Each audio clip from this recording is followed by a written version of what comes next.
Well, buddy, this is going to be a very emotional. Is this on YouTube as well as the pod and everything, so people can see this and they can hear this? Yes, it'll be on YouTube. I figured people need the visuals of both of us probably crying, breaking down, sobbing. We'll kind of do virtual hugs through the computer and all that.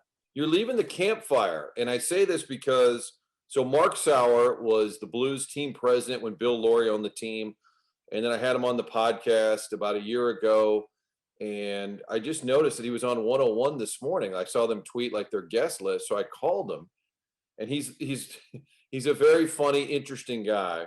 He ran the Pirates, he ran the Blues, he worked for the Cardinals, he was an AB guy, and he was always kind of known as like the hatchet man. He would come in when they had to like gut payroll, and that was he was always had to be the ass when somebody had. So I called him and I said, "Were you on the radio?" He's like, "Listen, you're gonna have to go back and I'm not going to tell you the material. You guys up there don't do any homework."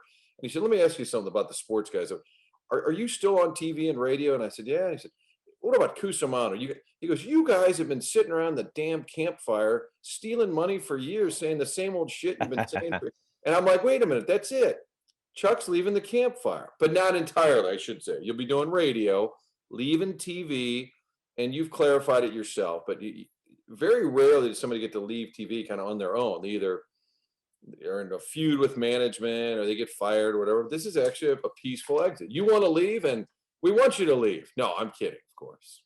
Oh, thanks. Well, back in the day, I did have a couple exits. Well, they were peaceful. My first job in the Upper Peninsula, I left early and had to break my contract because I just wanted to leave. And then Lansing, I was laid off where everybody was super surprised back in 2008. They just kind of got rid of 20 people right at once as the economy started to tank. So yeah, after 14 years at Fox 2, I am leaving on good terms, and I had a great time with everybody there and with you and all that. But I said it in the video.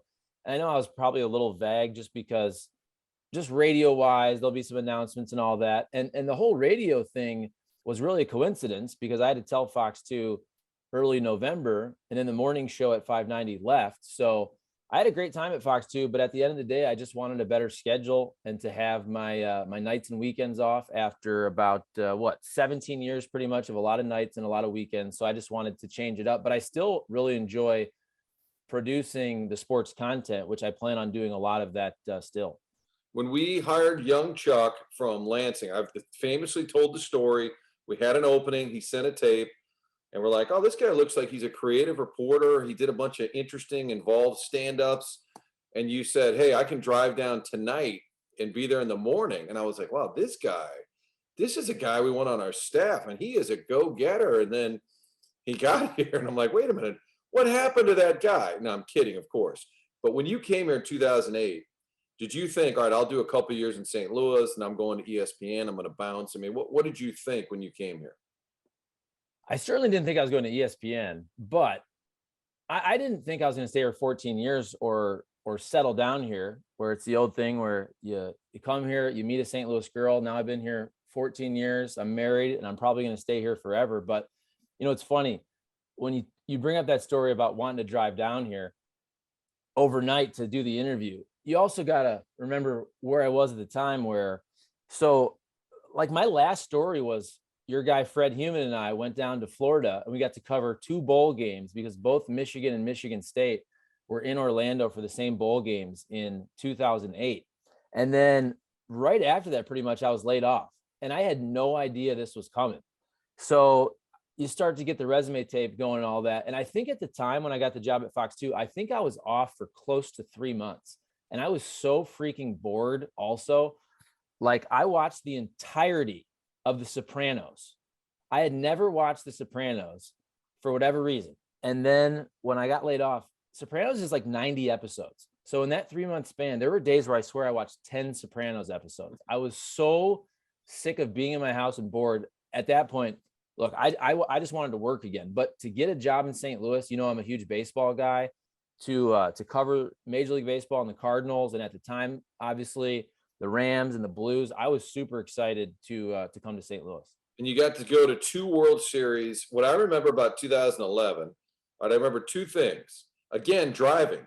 We were going to Texas, and you're like, "I'm going, dude." And we all drove, I think. I don't the great travel plan. But so it's 3 games in a row, games 3, 4, and 5. And I remember wherever our hotel was, nothing is ever close. People think you're Mhm. staying at the Ritz across the street from the game. You never are. It's always a drive. But after every game, we went to, was it Applebee's or TGI Fridays? I want to say it was Applebee's, either Applebee's or Chili's, but I'm pretty sure it was Applebee's. And we just crushed it every night because we had a decent sized crew there. That's what I remember. I don't remember the Pujols 3 homers or being in Texas. I remember at the end of the night, we're all just sitting around at Applebee. Let's just say it was Applebee's, and they had like the combo platter, and we'd get like 3 of them for the whole crew and pound some beers. And then we come back for game 6. And what I remember is the freeze. Was it the homer or the triple when you jumped up and cheered? And we were in the bowels of Busch Stadium. It's that makeshift media room where it's set up for press conferences after. We weren't even in the damn press box. We're not even invited. You got the guy from the Toledo Gazette, no offense to Toledo, and all the Toledo guys Blade. cover the team all year are sitting in the basement. But you jumped up and cheered, and Katie Feeney told you, shh, this is a working press room. And I think you like muttered to me, like, no, it's not. Was it the homer when you cheered or the triple? It was a triple. And to be fair, I don't think it was a cheer. Now, when you Was cover it a team, it was more like that. It was a Sean Conroy. I think I swore and said, "Are you effing kidding me?" or something like that, because that was one of those crazy moments that when you watched it, you couldn't believe what you were seeing. Another one of those moments, I have to say, I'm very disappointed I did not stay out there on the field or in the stands to see that, because, and I'm sure you can say the same thing, so many of these great moments, you're either doing a live shot outside of the stadium or you're in the bowels of Busch Stadium, because if that game's going to end at any point, you have to be ready for those interviews, for a win, for a loss. But yeah, I remember kind of standing up and probably saying, "Oh my gosh," and Katie Feeney, who was always somebody who really ran a militant press room. She ran a very strict and militant press room. And then one more thing I have to bring up, because you talked about the travel to that World Series. So I don't know if you remember this, but the Rams were playing the Cowboys, or excuse me, yeah, the Rams were playing the Cowboys on that Sunday. So you guys actually either drove or flew. I flew with the Rams. I flew with the Rams flight on that Saturday. And I knew, even though I was supposed to come back with the Rams, there was no chance I was not staying there and finagling my way to go to the rest of the World Series games. So we worked it out that I was able to stay, and then we drove back, and we had 2 separate vehicles, I remember. And that was also the time where we stopped in Joplin, and we were able to see just the terrible devastation from that tornado as well on that 10 or so hour drive back to St. Louis. So did Spags know that where's Charlie? He's not getting on the. They gave up like 400 yards rushing, and he was probably doing a head count on the plane. Hey Ted, do we have enough meals for every? Hey, you just gave up 400 fucking yards. What do you care about the plane ride? We haven't done a Spags in quite a while. What would he have said about the missing Charlie Marlow on the flight? I'll tell you what, is that Charlie, or is it Martin in there? Did Mo switch TV stations? Is Rob Desir still there? No, it's funny because that is, and I don't have the greatest memory, but there were 2 games. They might have both been in Dallas. So correct me if I'm wrong, but in 2 games, DeMarco Murray just ran crazy on the Rams for historic type days. One of them, I think, was maybe close to 200 yards. The other one was over 200 yards. Every time the Rams played the Cowboys, DeMarco Murray just shoved it right down their throat. Yeah, I think it was it the Hazlitt era too? Well, now they beat the Cowboys. It doesn't matter. But traveling with the Rams is probably one of your highlights too, right? I mean, you would get a lot of those Arizona, Seattle trips. And Chris Long on the podcast confirmed it, that there's no freaking doubt that Coach Fish liked to go a little early. We'll get to Scottsdale on Tuesday just so the guys can acclimate. Chris Long basically confirmed it. But you had you and Rennie were kind of running partners. Yeah, and you and I have had a lot of fun on these trips, but some of these trips, either I go or you go back in the day.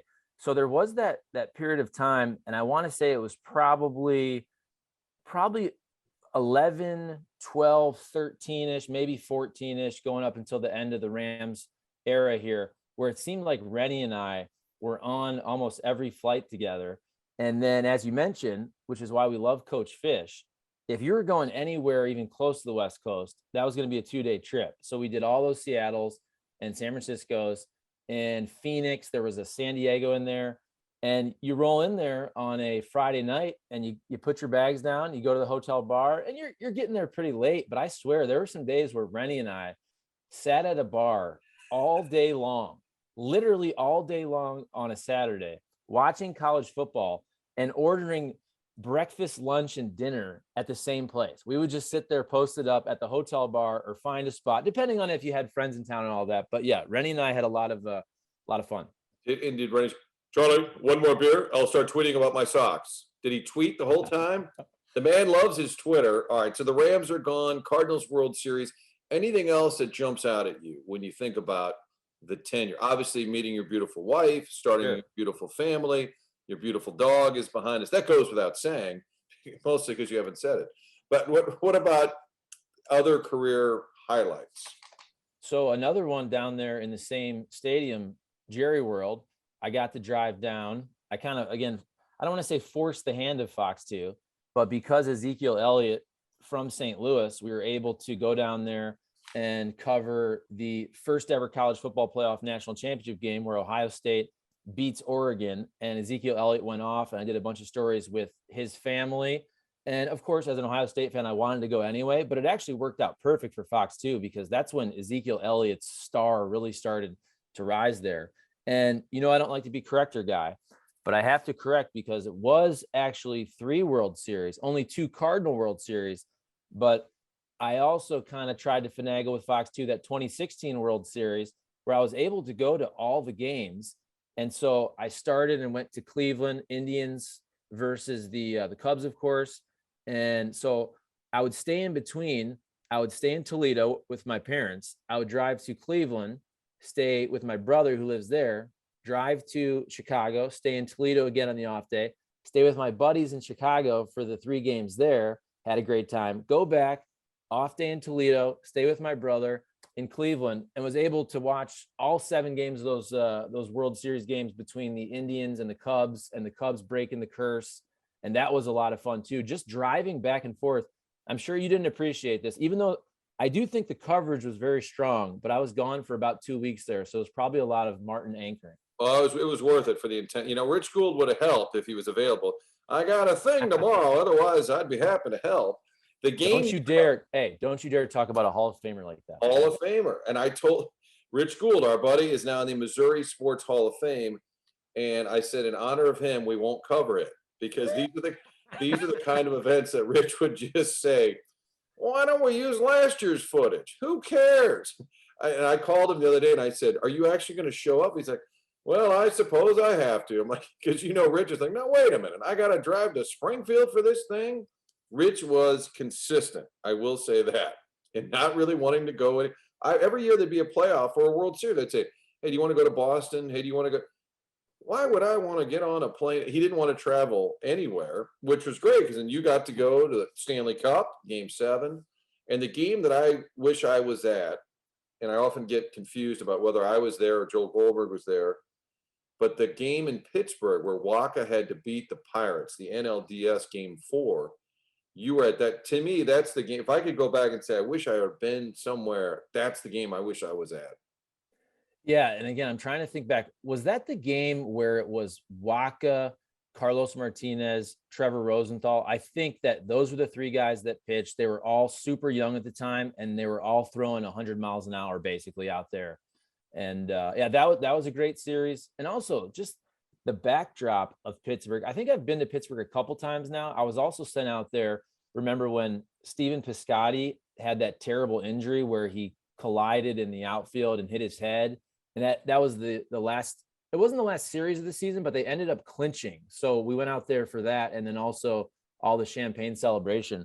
But yeah, Pittsburgh, I think Pittsburgh for me, PNC Park is right up there with whatever the hell they're calling AT&T, or what is San Francisco even called these days? Oh man, I'm always a couple behind. It was Pac Bell, then it was AT&T, and now it's Giant Stadium. Okay, well, whatever it is, but I think those are my 2 favorite newer stadiums. I love the old school, the Fenway Pack, and Wrigley, but PNC is really, really, really, really cool to be at. What surprised you about St. Louis? Like when you knew the Cardinals were here, or is there anything that, like, when your friends call and say, "Dude, you should move to Chicago," which we should all move to Chicago. I get it, but if you had to sell them on St. Louis, what would you say? How would I sell them on St. Louis? So all my buddies Is this the repeat the question trick? And by the way, do I look incredibly red on all these monitors? Every time I do a Zoom, it looks like I just had 14 beers for breakfast. And my wife was making fun of me one time, and then she had to do a Zoom. She goes, "Oh my God, my face is really red." I'm telling you, it's something like you look kind of on the pale side, but I look like a tomato. Yeah, I'm gonna have to get one of those ring lights because I actually set my Zoom up in front of a window to try to use the natural light. And if it's really sunny out, it looks better. So I'm probably pale because it's okay out there. Look But normal. Like I look abnormal. Like you do look red. It's unbelievable. And where were we? I remember your question now. So all my buddies from Bradley, most of them are from Chicago, or almost all of them moved to Chicago after school. So I was in Chicago once a month hanging out with them basically from 2004 really till I met Jess probably in 2013 or so. So I think Chicago, if you're young, it's a great place to live. I have a lot of buddies now who are older and they complain. And I say to them, you guys used to brag about Chicago all the time. It's the greatest city ever. Now that they're older, they're making money. All they complain about is crime and taxes. And I know people complain about that a little bit in St. Louis as well. But I do think St. Louis is a great spot to live and to work and to raise a family. And in terms of just cost of living, but also getting around, our old radio joke, you can get anywhere in 20 minutes. It's probably more like 25 minutes, but still there's not traffic. I hate traffic. And I think that's the reason you see so many of these former Cardinals and Blues players, even if they didn't play here for a long time, if they came here later in their career, they settled down. And we joke about this all the time with the Cardinals, where we always say, "Oh, that guy, he's perfect for the Cardinals." And it's always a boring 30-year-old family man guy, which is great. But if it's Giancarlo Stanton, if it's somebody like Jason Hayward, if it was an Aaron Judge, people are like, "No, he doesn't really fit the Cardinals," meaning he's a young guy that likes to have fun. He wants to be in Miami. He wants to be in New York. And let's be real, for the social aspect, St. Louis, it has a lot, but it's no New York. It's no LA.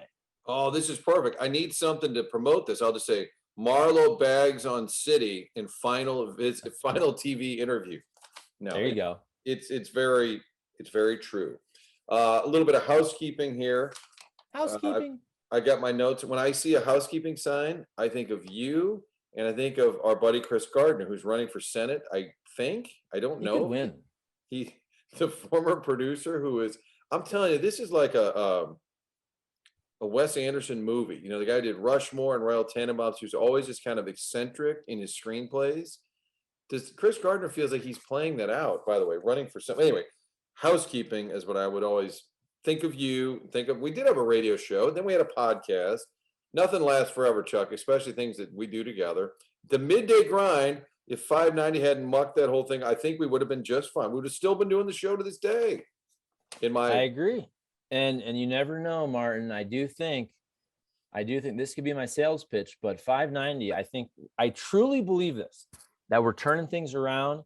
I think you got a lot of good apples in there now from ownership on down. I truly believe that it's turning the corner and it's going to do well. And I'm sure you know how it is. There's a lot of radio incest going on. Everybody always kind of works with somebody, then they come back. Everybody works with everybody 7 times. So I think Martin Kilcoyne, I know you have your own spot there at 550, but everybody works together. And also in this new world we live in, the podcast, of course, we can do Martin and Marlow on YouTube, man. We got the YouTube rocking and rolling. YouTube, the video is preferred to the audio for me. So we can just do this. You can put it on audio on Scoops with Danny Mac or wherever you put it. I can put the video on YouTube, and we can do this once a week or so. Good apples, he said. But Cam doesn't live in your basement, does he? Now I associate you two closely together as well. Yeah, Cam spends a lot of time in his own basement on the show, especially during COVID. Cam lives so far away, I have to say. I have not been to his new house because it's way out there in St. Albans. So I got to go out there at some point, but it is really, really far. And so that's where the whole everything in St. Louis is 20 minutes away. I don't know if St. Albans counts there. That's probably more 35, pushing 40 minutes Yeah, there. that breaks your 20-minute rule right there, Chuck. Yeah, no, but Cam's fantastic. We're having a good time. I think we've got a good thing going. And again, this is now 2 or 3 weeks straight where you can't really say what's going on. I think there will be an official announcement, but yeah, we'll be moving a little bit there at 590, and I think we'll have a good show moving forward. You'll be moving a little like earlier, maybe. All right, let me give Most a shout. likely. We have like shout outs here. Went to the Billiken game, and this is not like news, but my son is 10. And like, listen, I was not you were a college baseball player, right? I was not. I played a little bit of high school basketball, a little bit of high school football. I don't have any visions like that my son is going to be some great athlete, but I want him to play all these different sports and just get him involved. And just every year he's like, Dad, you made me play on that team. You made me play on that team. Just recently, he's kind of gotten interested in basketball, largely because of the NBA and these video games. He's talking about Steph Curry and LeBron because it's on all these video games. But we went to Chaffetz. We went to the Auburn game, and it was an incredible atmosphere. They should have won the game. Very disappointing, but it was so much fun. And we're leaving, and he said, Dad, when's their next game? And I was like, this is the greatest endorsement for just going to a building, going to an event, and then people want to go again.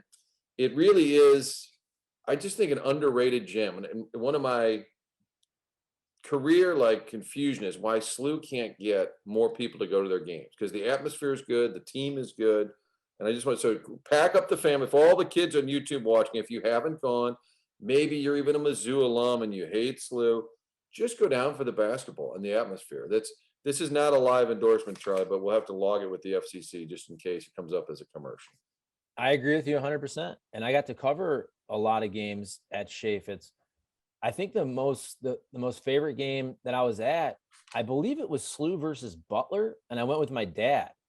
And it was during that run of either Majerus or it was probably the Jim Cruz years when they were still really good for that 3 straight trips to the tournament, which, by the way, there's another great memory. I got to go to all 3 of those trips with SLU to Columbus, San Jose, and then where was the other one at? Was it in like LA? No, it was San Jose. Oh, Orlando. Columbus. Florida. Oh, Orlando. Tampa yes. or Orlando? Yes. And now SLU, they won a game every time. So you went the Majerus first year. You were there. I don't know if you had a sit down with Majerus. Remember, they beat Memphis, and then they gave your boy Izzo a run in the second round. So then the next year, this is the kind of stuff I do remember. They won a game. They beat like New Mexico State, who had a guy who was like 7'6" or something, and then they ran into Oregon, who was way underseeded and got beat. And then the next year, they had to survive down in Florida against NC State, and then lost maybe to Patino, Louisville. Yes. And so that's right. So you covered 3 straight. You're the SLU insider, Chuck. Why don't you start a podcast at Billiken Insider, Charlie Marlow? I'll take over for SLU Samano. Yeah. Those are some fun teams. I remember that first year, and we did have a sit down with Rick Majerus. That might have been the first time I started really shooting video myself again. And that could have been one of the last interviews Rick Majerus did, actually. I put that on YouTube. And everybody was crying. You have a YouTube channel? I do. You may have heard. But everybody was crying. I remember Brian Conklin was crying at the end of that. Those were some really fun teams, Jordan Jett and Dwayne Evans. But yeah, that game against Butler, I remember I went with my dad. It's actually, you know how you have the picture on your phone for people, and that's the picture, myself and my dad at Chaffetz Arena. It was a whiteout. They won that game. I can't remember which year it was, so probably 11, 12, 13, 14-ish. But that was an awesome atmosphere. I remember my dad walking away saying, wow, that was really fun, and that was a really cool atmosphere, which is, Chaffetz is perfect when it's filled up, about 10,000 people. When you have a whiteout going, that is the perfect, I don't know if intimate is the right word, but it's certainly different than a 16, 17, 18,000 seat Breslin Center in East Lansing. So it is one of I think the more underrated college basketball atmospheres. And another one I should have gone to, you saw the boss at Chaffetz. You went to the Springsteen show in 16, the River Tour I have the river memorized in my head. I don't know why I didn't go. That's another one. I got to go back in time and be you at PNC and at Chaffetz to see Springsteen. Okay, so now Springsteen lovers will probably criticize me for this, but I'm a person who I like Bruce Springsteen. I like him a lot, but I'm not obsessed with him like a lot of people are. So mostly sports writers. Correct. When these great artists come through town, I always want to see these icons at least once. And let's be real, as they get older, you want to see them before they could potentially die. And I'm not saying that about Bruce Springsteen, but Tom Petty, you never know. I never got to see Tom Petty, and I would have loved to see Tom Petty. And unfortunately, he passes away. So we went to go see Bruce Springsteen, and I don't think The River is an album that I really would love. And I didn't know a lot about The River. There's not a lot of hits on The River, in my opinion. So the first half of that concert where he plays The River, and that's cool because if you're Bruce Springsteen, you want to mix it up. So the first half of that, I thought, okay, this is kind of fun. And I think it went 2 hours and 45 minutes or 3 hours. But the second half was fantastic because the second half, he busted out every single hit. He was crowd surfing. What is he, close to 70 years old? And he's got the energy of a 25-year-old. So that was an awesome concert. What's not uplifting of a song about, I got a union card and a wedding after she got pregnant? It's like, I love all these songs, but if you sit there and just listen to the lyrics, like, God, it's fucking depressing. If you really well, here's okay. The hungry heart, always a little upbeat in the middle of the sadness of The River. That hungry heart will get the crowd going every time, Chuck. Yeah. So here's what you're going to experience. You're going to get out of TV, but in the next like 5-6 years, people are still kind of like, hey, Charlie, I haven't seen you in a while. You still doing the prep zone? Like, people have no concept. Like, I've been here forever, and people will still say, hey, what's up, news guy? Hey, man, you doing some commentating tonight? You're going to be out of TV, and people are like, hey, Andy Baker? No. Andy Marlow? Close. Chuck Marlow? You're still going to get, I know you're not a guy who enjoys or doesn't need it. We know, we make fun of it all the time. People who need TV because it like props up who they are. Like, do you know who I am? Like they probably wear the TV blazer like to the grocery store just so people come up to them. But I do predict you're going to get that. What do you think you'll miss about doing TV? What will I miss? I will miss you guys. I'll miss the camaraderie in the sports office with yourself and Jober, Dave Job, Roman Dueñez, and we got Michaela there now, and Daniel Esteve, who's new. I've only met him a couple times. Obviously, he just started. But then all the old days too, with Jarrett Shrustrin and Mo Drummond, Rob Desir. We had a lot of fun trips and all that. And I think too, you know, this as you get older, I do think there's less camaraderie. And I only say that because look, when I was young and I'm getting here and I'm 25 and I'm going out and I'm hanging out, and then everybody gets older and people have families and kids, and you just can't kind of hang out as much as you did back in the day, which is totally normal. But yeah, just everybody around Fox too, as well. When you think about being there for 14 years, there are so many people that you see on an everyday basis where I see them more than my family members, especially my family back home in Toledo. And it's just those relationships, just kind of walking through the halls, seeing people, the editors, the producers, and you just walk through every day for 14 years. And, you know, they are your friends. And you won't probably see them very much at all over the next, several years once I leave Fox 2. So that's what I'll miss, but I'm not leaving St. Louis. So I think I'll be seeing these people a lot. And I think one of the cool things is whenever a big timer leaves, whenever a big timer retires, not me. Okay. I'm not going to get the Mandy Murphy 3-minute piece. Special. I'm not going to get the Mandy Murphy 3-minute story with music, which by the way, I don't deserve that. What I'm saying though, is if it's somebody like a Dave Murray, Sandy Miller, Rocky Madden, and they bring some people back, and if they have a party somewhere, I'll be coming to those so I can see everybody again. Okay, this would be a great radio bit. What does this person warrant? And then you put their resume up in TV, like how is that a 20-second VO? Like, hey, congratulations, have a nice. Is it a half-hour special? Is it a 4-minute piece? You're at least a VOSOT, Chuck. You're at least video and sound. And don't be surprised. It might be after because we're both off a bunch around the holidays, but It might actually be after you're gone, but don't be surprised if some video surfaces, okay? Maybe a younger Uh-oh. Chuck, maybe a little thinner Chuck, maybe some footage of that. Well, Oh, maybe. I was thinking there's got to be a TKO coming at some point here. No, that's a good question though about what do you warrant? And so I think my last day is New Year's Eve, just based on when my contract ends and my off days, which I find funny because only I work at the end of the holidays and work Christmas and New Year's and then leave, whereas anybody else would have thought to restructure their contract, like Rich Gould, for example. Rich Gould, we love him. Strategically, he got out the perfect time, right before Thanksgiving. He gets to you got the summer, you got some football going on, you're out, and then you got the holidays. Whereas myself, very dumbly, I do all of the holidays and then leave. So anybody watching this, if you're going to do a contract moving forward for TV, radio, or really any job, you should probably end it like on November 20th. Well, in honor of our guy Chris Berman, happy holidays. I think of you too when I think it was a month ago. He's like, happy Hanukkah, happy Christmas, happy Halloween. I think he started those wishes months and months ago. Chuck, I'm not really saying goodbye because I'll probably see you like in an hour or 2 hours or next week or whenever. This has been fun. This has been great, and it's not really goodbye. It's a FOX2 goodbye.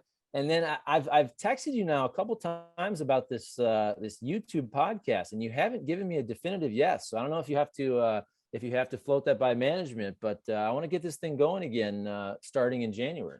Martin and Marlow, what we should win. It's hard to bring in guests, but wouldn't it be funny one day if we ever like had to sit down with Spags, and he would probably never want to do it, but Fisher would probably do it actually. For sure. I think Fisher would do it. I bet you Spags might do it in the off season. Yeah. I could see All right, that. buddy. Great talk. Congrats on the career. Let me just say, you're more than a 20-second VO. Okay. Oh, thanks, buddy. From a young guy to an old guy, I appreciate that. My assistant, Charlie Marlow. There you go. I started that joke, and didn't somebody along the way was like, "Why does he call you his assistant?" It took on a life of its own. That's another Fred Human story. When Fred Human gets mentioned all the time, we need to get him on for an interview as well, by the way. All right. Great talk. That's the one and only Chuck Marlow. Thanks, buddy.